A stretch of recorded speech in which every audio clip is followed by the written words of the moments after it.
ఆంధ్రప్రదేశ్ రాష్ట్రంలో వైఎస్ షర్మిలారెడ్డి అధ్యక్షురాలైన తర్వాత కాంగ్రెస్ పార్టీ ఊపందుకున్న పరిస్థితి ఉంది. ప్రస్తుతం కాంగ్రెస్ పార్టీ రేపల్లె నియోజకవర్గం మోపిదేవి శ్రీనివాసరావు మనతో ఉన్నారు. రేపల్లె నియోజకవర్గంలో కాంగ్రెస్ పార్టీ అభ్యర్థిగా కూడా మోపిదేవి శ్రీనివాసరావుని ప్రకటించిన నేపథ్యంలో ఎన్నికల ప్రచారం కూడా కొనసాగిస్తున్న నేపథ్యంలో మనతో పాటు మోపిదేవి శ్రీనివాసరావు ఉన్నారు. సార్ చెప్పండి, ఎలా ఉంది మీకు రేపల్లె నియోజకవర్గంలో కాంగ్రెస్ పార్టీ పరిస్థితి? ఈ రోజున కాంగ్రెస్ పార్టీ గతంలోకి ఇప్పటికి చాలా మార్పు వచ్చింది ప్రజల్లో. వైఎస్ షర్మిలారెడ్డి గారు రాజశేఖర రెడ్డి గారు అసలైన వారసురాలని చెప్పేసి ప్రజలు నమ్ముతున్నారు. రాజశేఖర రెడ్డి గారు గతంలో ఈ రాష్ట్రంలో 2004 నుంచి ఆయన చనిపోయే రోజు వరకు కూడా ఈ రాష్ట్ర పేద బడుగు బలహీన వర్గాల వారికి ఉచిత వైద్య విషయంలో కానివ్వండి, ఉచిత విద్య విషయంలో కానీ, అదేవిధంగా రైతులకి రుణమాఫీల విషయంలో కానివ్వండి, ఏదైతే పేదవారికి అవసరమో అవన్నీ కూడా తీర్చిన నాయకుడు, అవసరాలు తీర్చిన నాయకుడు వైఎస్ రాజశేఖర రెడ్డి గారు. వైఎస్ రాజశేఖర రెడ్డి గారు మన ప్రీతమ నాయకురాలు, నేషనల్ కాంగ్రెస్ పార్టీ అధ్యక్షురాలైన సోనియా గాంధీ గారి నాయకత్వంలో, యువ నాయకులైన రాహుల్ గాంధీ గారి నాయకత్వంలో పనిచేశారు రాజశేఖర రెడ్డి గారు. నా ధ్యేయం వల్ల ఈ రాష్ట్రంలో, ఈ దేశంలో కాంగ్రెస్ పార్టీ అధికారంలోకి రావాలి, పేద బడుగు బలహీన వర్గాలు అందరూ కూడా బాగుండాలి, డాక్టర్ బిఆర్ అంబేద్కర్ గారు రాసిన రాజ్యాంగాన్ని అమలు చేసుకుంటూ, ఆయన గుర్తు చేసుకుంటూ ఈ రాష్ట్రంలో ఆయన ఎన్నో పథకాలు తీసుకొచ్చారు. నా చివరి కోరిక రాహుల్ గాంధీ గారిని ఈ దేశానికి ప్రధాని చేస్తే ఈ దేశ ప్రజలు సుఖశాంతులతో ఉంటారని చెప్పేసి రాజశేఖర రెడ్డి గారు చనిపోయే రోజు వరకు కూడా ఆయన ఆఖరి కోరిక. అలాంటి రాజశేఖర రెడ్డి గారు కడుపును పుట్టినటువంటి వైఎస్ జగన్మోహన్ రెడ్డి గారు దాన్ని తొంగలో తొక్కేశారు. ఈ రాష్ట్రంలో ప్రజల్ని మభ్యపెట్టి నా తండ్రి మరణానికి రిలయన్స్ అధినేత అనిల్ అంబానీ అని చెప్పేసి కాంగ్రెస్ పార్టీ కుట్ర పన్నిందని చెప్పేసి ఆనాడు వైఎస్ జగన్మోహన్ రెడ్డి గారు అతని సింపతిని తెచ్చుకున్నాడు ఈ రాష్ట్ర ప్రజల దగ్గర. ఎందుకంటే ఆయనకుండా రాజశేఖర రెడ్డి గారు ఉన్న ఫాలోయింగ్ని ఆయన వైపు మలుచుకోవటం కోసం అని చెప్పేసి అబద్ధపు మాటలతో సింపతి తెచ్చుకోవటం, తర్వాత అదే రిలయన్స్ పెట్రోల్ బంకుల్ని తగలబెట్టిన వైఎస్ఆర్ శ్రేణులు ఇప్పుడు చూసినట్లయితే రిలయన్స్ అధినేత అనిల్ అంబానీ పార్ట్నర్సు వాళ్ళ కుటుంబ సభ్యుల్లోనే రాజ్యసభ ఇచ్చి వాళ్ళని పక్కన కూర్చోబెట్టుకోవటం, అంబానీని సన్మానం చేయటం, ఆయన ఈ రాష్ట్రానికి బంగారపు పల్లకీలో ఆహ్వానించటం అనేది ఈ రాష్ట్ర ప్రజలు అర్థం చేసుకున్నారు. వైఎస్ షర్మిలారెడ్డి గారే రాజశేఖర రెడ్డి గారికి అసలైన వారసులు అని చెప్పేసి ఈ రాష్ట్ర ప్రజలు నమ్మి ఆమెకి నేరాజనం పడుతున్నారు. ఈ రాష్ట్ర ప్రజలు కాంగ్రెస్ పార్టీ అధికారంలోకి వస్తుందనటానికి 2024 ఎలక్షన్లో షర్మిలారెడ్డి గారి కష్టం ఫలించిద్దని చెప్పేసి నేను రేపల్లె నియోజకవర్గం ప్రజల తరపున షర్మిలారెడ్డి గారికి కాంగ్రెస్ పార్టీని అడుగడుగున ఆమె పెంచుకుంటూ తీసుకెళ్తుంది, ప్రజల్లో తీసుకెళ్తుంది. ఆమెకి రేపల్లె నియోజకవర్గం తరపున, రేపల్లె నియోజకవర్గ ప్రజల తరపున నేను ఆమెకి ధన్యవాదాలు తెలియజేస్తున్నాను. సార్, ఒక పక్క టీడీపీ ఉంది, జనసేన, బీజేపీ 3 కలిసి వస్తున్నాయి, మరో పక్క వైసీపీ ఉంది. ఈ 2 పార్టీల మధ్యన కాంగ్రెస్ పార్టీ ఎలా ఉండబోతుంది రాష్ట్రంలో? ప్రధానమైన ప్రతిపక్షం టీడీపీ నారా చంద్రబాబు నాయుడు గారు. నారా చంద్రబాబు నాయుడు గారు 1978లో ఒక గుర్తింపు తీసుకొచ్చిన పార్టీ కాంగ్రెస్ పార్టీ చంద్రబాబు నాయుడు గారికి. ఆనాడు ఇందిరాగాంధీ గారి దగ్గరికి వెళ్ళి తెలుగుదేశం పార్టీ అధినేత ఎన్టీ రామారావు గారు కూతుర్ని నేను పెళ్లి చేసుకున్నానమ్మా, నేను ఆయన మీద అయినా పోటీ చేసి వాళ్ళు దుర్మార్గ పార్టీ తెలుగుదేశం పార్టీని ఓడిస్తానని చెప్పేసి ఇందిరాగాంధీ గారి దగ్గర చంద్రబాబు నాయుడు గారి మాటలు మనందరికీ కూడా తెలిసిన విషయం మీడియా ద్వారా.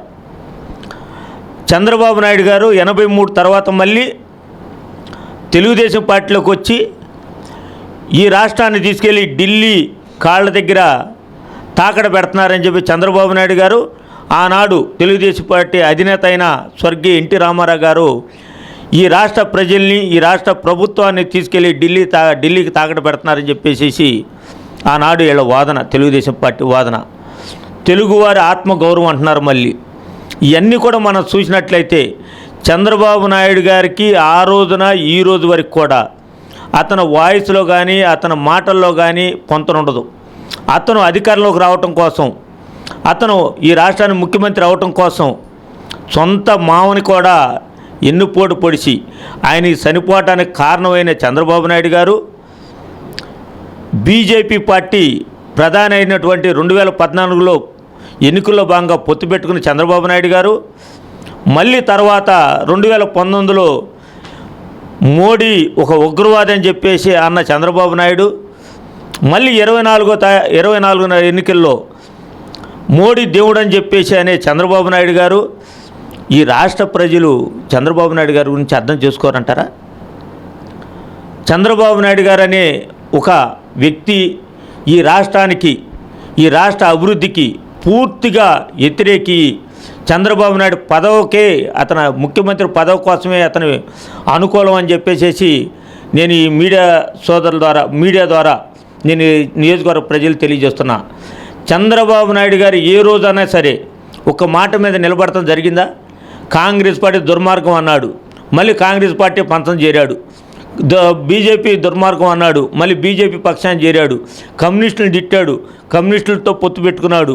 ఇవాళ బీజేపీతో మళ్ళీ తిట్టి మళ్ళీ పొత్తు పెట్టుకున్నాడు. చంద్రబాబు నాయుడు గారు చిరంజీవి కుటుంబాన్ని,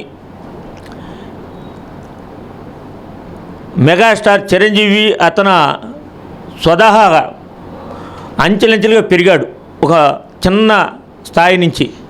అలాంటి వ్యక్తిని మీడియా ద్వారా కానివ్వండి, వాళ్ళ వ్యక్తిగత వ్యక్తుల ద్వారా కానివ్వండి, చిరంజీవిని ఎన్నో రకాలుగా హింస పెట్టిన చంద్రబాబు నాయుడు గారు ఫ్యామిలీ కానివ్వండి, వాళ్ళ వ్యక్తులు కానివ్వండి, మీడియాలు కానివ్వండి, అలాంటి వ్యక్తులను తిట్టి మళ్ళీ వాళ్ళ మెగాస్టార్ చిరంజీవి గారి తమ్ముడితో పొత్తు పెట్టుకుని మెగాస్టార్ చిరంజీవి గారి తమ్ముడు పవన్ కళ్యాణ్ దేవుడు అని చెప్పేసి పొగుడుతున్నాడు. అసలు ఇది ఎడదారి చేస్తుంది.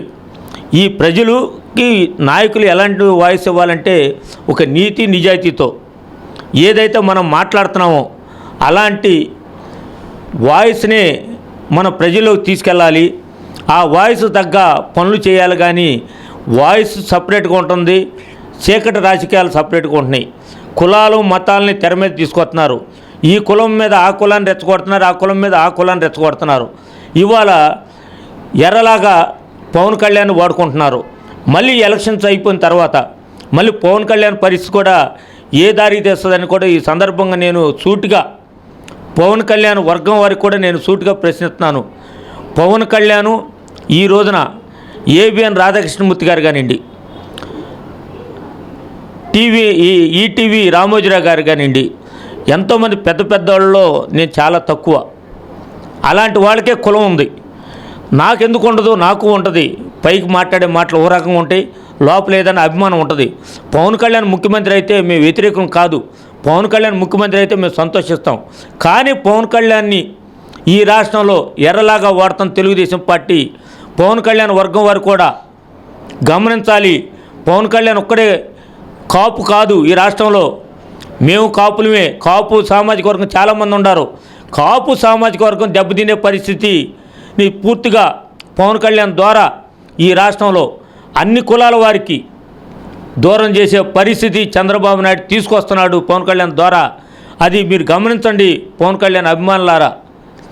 మీరిద్దరు కూడా బీజేపీ పార్టీతో పొత్తు పెట్టుకుని ఈ దేశంలో అల్లకల్లోలం కుల మతాలు, అల్లకల్లోలం ఓసుకోతలు, భారత రాజ్యాంగ నిర్మాత డాక్టర్ బిఆర్ అంబేద్కర్ గారు మన దేశానికి దిక్సూచి. ఆయన ఎవరైనా సరే ఆయన అభిమానించాలి, గౌరవించాలి. ఈ దేశం ఈ పరిస్థితుల్లో అందరికీ సమానత్వమైన రిజర్వేషన్ కల్పించిన వ్యక్తి, ఒక కులానికి కల్పించాలైన అందరికీ మనకు ఓటు హక్కు ఈ రోజున ఓటు ద్వారా ఒక మనిషిని ఓడిస్తున్నామంటే ఆ ఓటు హక్కు కల్పించిన, ఆ ఓటు హక్కును తెర మీద తీసుకొచ్చిన వ్యక్తి డాక్టర్ బిఆర్ అంబేద్కర్ గారు. అలాంటి బిఆర్ అంబేద్కర్ గారే ఆ రోజున కాంగ్రెస్ పార్టీలో పోటీ చేయటం జరిగింది, మంత్రి చేశారు. మన దళిత నాయకుడు ఇప్పుడు తెలుగుదేశం వచ్చిన తర్వాత మాలా మాదిగా వర్గీకరణ అని చెప్పేసి ఆ రెండు వర్గాల మధ్యలో చిచ్చు పెట్టిన పార్టీ తెలుగుదేశం పార్టీ. అలాంటి తెలుగుదేశం పార్టీతో ఈ రోజున బీజేపీ పెట్టుకోవడం, బీజేపీ తీసుకెళ్ళి ఈ తెలుగుదేశం పార్టీని పూర్తిగా ఢిల్లీ కాళ్ళ దగ్గర చంద్రబాబు నాయుడు గారు ఆ కేసుల్ని ఎత్తేపించుకోవటం కోసం ఆయన కాళ్ళ దగ్గర దండం పెట్టుకుంటూ కూర్చుంటున్నాడు, ఆయన పొగుడుతున్నాడు. ఈ రాష్ట్రంలో కులాలు మతాలకి ఏ పార్టీ అయితే వ్యతిరేకమో, దళిత మైనార్టీ క్రిస్టియన్ వర్గాలకి ఏ పార్టీ అయితే వ్యతిరేకమో, వాళ్ళు ఓసుకోతకు వస్తుందో ఆ పార్టీతో చంద్రబాబు నాయుడు గారు పగలు పొత్తు పెట్టుకున్నాడు, రేత్రి పూటేమో జగన్మోహన్ రెడ్డి గారు పొత్తు పెట్టుకున్నాడు. వీళ్ళిద్దరూ కలిసి మోడీ దగ్గర మోకాళ్ళ దగ్గర కాళ్ళ దగ్గర కూర్చుని దండాలు పెడుతున్నారు. ఈ రాష్ట్ర ప్రజలారా అర్థం చేసుకోండి, ఈ రేపల్లి నియోజకవర్గ ప్రజలు మరి ముఖ్యంగా అర్థం చేసుకోండి. నాకు షర్మిలారెడ్డి గారు రేపల్లి కాంగ్రెస్ పార్టీ అభ్యర్థిగా నన్ను ప్రకటించడం జరిగింది. బాపట్ల పార్లమెంటు సభ్యుడిగా జేడీ తెలంగాణ ప్రకటించిన విద్యావంతుడు ఆయన, ఒక ఐఏఎస్ మాజీ కేంద్ర మంత్రివర్యులు. మా ఇద్దరికి మీ అమూల్యమైన ఓటు ముద్ర కాంగ్రెస్ పార్టీకి వేసి, హస్తం గుర్తుపై మీ ఓటు ముద్ర వేసి నన్ను నాతో పాటు ఎంపీ అభ్యర్థి అయిన జేడీ తెలంగాణ గెలిపించినట్లయితే ఈ తీర ప్రాంతం ఆక్వా రైతులకు గిట్టుబాటు ధర, ఆక్వా రైతులకు, ఆక్వా జాలర్లు, మన మత్స్యకారుల జాలర్లకు ఎక్కువ ప్రమాదాలు జరుగుతున్నాయి. వాళ్ళ సముద్రంలోకి వెళ్తారు వేటలకు బతకటం కోసమని. అలాంటి వాళ్ళని అసలు ఎవరు కూడా చూస్తల. కాంగ్రెస్ పార్టీ వస్తే వాళ్ళకి అన్ని రకాలుగా ఉచిత ఇన్సూరెన్స్ కానివ్వండి, వాళ్ళకి పక్కా ఇళ్ళు కానివ్వండి, ఎన్నో రకాలైన గ్రాంట్లు, ఇప్పుడు 9 గ్యారెంటీలు తీసుకుంది కాంగ్రెస్ పార్టీ. రైతులు రుణమాఫీ అని, పిల్లలకి విద్య ఉచితం అని, ఇట్లా చాలా పథకాలు తీసుకొచ్చింది. ఆ 9 పథకాలు కూడా ప్రజలకి అందుబాటులో ఉండేది, పేదవాళ్ళకి మరి ముఖ్యంగా అందుబాటులో ఉండే పథకాలు. కాంగ్రెస్ పార్టీ ఏదైతే మాట ఇస్తుందో తూచా తప్పకుండా అమల్లోకి తీసుకొచ్చే పార్టీ కాంగ్రెస్ పార్టీ. ఈ రాష్ట్రంలో ప్రత్యేక హోదా తీసుకొస్తుంది కాంగ్రెస్ పార్టీ. ఇచ్చిన మాట విభజన చట్టంలో ప్రత్యేక హోదా, రైల్వే జోను, పోలవరం ప్రాజెక్టు, ఈ రాష్ట్రంలో అభివృద్ధి చెందేంత వరకు కేంద్రం భరించే విషయంలో రాజధానిని పూర్తి స్థాయిలో ఒక అద్భుతమైన కర్ణాటక లాగా, తెలంగాణ లాగా, అంతకంటే అద్భుతంగా కాంగ్రెస్ పార్టీ వస్తే ఈ ఆంధ్ర రాష్ట్రంలో రాజధాని గొప్పగా రాజధాని తీసుకొచ్చి ఒక్కసాటే రాజధాని, అలాంటి రాజధానిని మనకు కావాలి అంటే, ఈ ఆంధ్ర రాష్ట్రానికి రాజధాని కావాలంటే కాంగ్రెస్ పార్టీకి ఓటేయండి. ఈ ఆంధ్ర రాష్ట్రంలో బీజేపీ నాయకత్వంలో చంద్రబాబు గారికి అధికారం ఇచ్చినా, జగన్మోహన్ రెడ్డి గారి అధికారం ఇచ్చినా, బీజేపీ పార్టీ రాష్ట్రాన్ని 3 ముక్కలాటాడిద్ది. ఈ రాష్ట్రంలో రాజధాని రానియదు. ఈ రాష్ట్ర ప్రజల్ని కులాల మతాలతో కొట్టుకునేటట్టు చేస్తుంది, దళిత మైనార్టీల్ని చిన్న చూపు చూస్తుంది, ఈ రాష్ట్ర ప్రజలు కులాలు మతాలతో కొట్టుకునేటట్టు చేస్తుంది. అధికారంలో తెలుగుదేశానికి ఓటేసినా, వైఎస్ఆర్సీపీకి ఓటేసినా, బీజేపీకి ఓటేసినట్లే. దాన్ని దృష్టిలో పెట్టుకుని ప్రతి ఒక్కరు కూడా రేపల్లి ప్రజలు నాకు ఒక ఓటు, జేడీ తెలంగాణకు ఓటు వేయాలని చెప్పేసి మీ మీడియా సోదరుల ద్వారా నేను రేపల్లి నియోజకవర్గ ప్రజలను అర్జిస్తున్నాను, ప్రార్థిస్తున్నాను. ఖచ్చితంగా రాష్ట్రంలో బడుగు బలహీన వర్గాలు అభివృద్ధి చెందాలంటే కాంగ్రెస్ పార్టీ రావాలి అంటే కూడా మోపిదేవి శ్రీనివాసరావు చెప్తున్న పరిస్థితి. రేపల్లి నియోజకవర్గంలో నన్ను గెలిపించాలంటూ కూడా మోపిదేవి శ్రీనివాసరావు చెప్తున్న పరిస్థితి అయితే ఉంది. కెమెరా పర్సన్ పవన్తో కొండలరావు, రేపల్లి.